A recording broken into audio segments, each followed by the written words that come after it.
Douglass comes into political life, into the anti-slavery crusade after he escaped slavery as a young man, and he comes under the tutelage of William Lloyd Garrison. And the Garrisonians are of the view that the Constitution is, I think Garrison's term, like a covenant with hell. It is pro-slavery. It is inextricably tied up in the institution, and there's no way in the institution and preserve the Constitution at the same time. It's either you have slavery and you have the Constitution, or you don't have slavery and you have something very different. The reasons for that, the reason why Garrison thought that and why Garrisonians thought that, beyond the obvious, right, that there was the United States, the American state, and also slavery under it. And at the time, in the 1820s and the 1830s, it didn't appear like slavery was going anywhere anytime soon, and in fact was growing, and the power of slaveholders was growing stronger, and their influence in the government was only increasing. So it's very clear to see why you would draw that conclusion.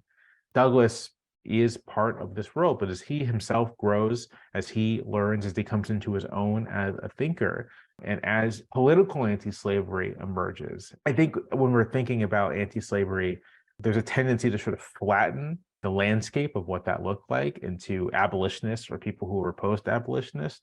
But abolitionists, they were like the fringe of anti-slavery. They were sort of like the most radical part of the anti-slavery movement, the immediate end to slavery.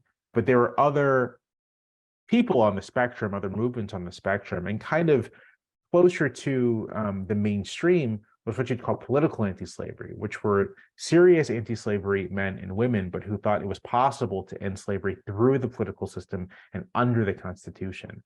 And it's with the rise of political anti-slavery and institutions like the Liberty Party, politicians like Charles Sumner and Salmon Chase, it's in that context that Douglass also, seeing the possibilities of ending slavery through political means and not just moral suasion, not just condemning it and hoping people have a change of heart, that is a big part of what leads him to abandon the view that the Constitution is necessarily pro-slavery. Because if you can have a political and legal movement trying to end slavery successfully under the Constitution, then that suggests the Constitution is a bit more flexible and open than you think. And there are other thinkers and figures who are making these like extremely detailed arguments about how actually every line of the Constitution is geared towards ending slavery. Me personally, I think it's probably a little much in terms of an argument goes, but it's persuasive to Douglass.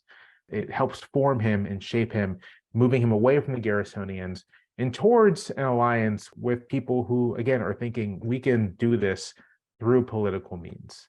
I always like to think of that transformation as like partly ideological, but also partly very practical, right? Sort of like all of a sudden you have allies where you didn't think you'd have allies. How do you interpret that?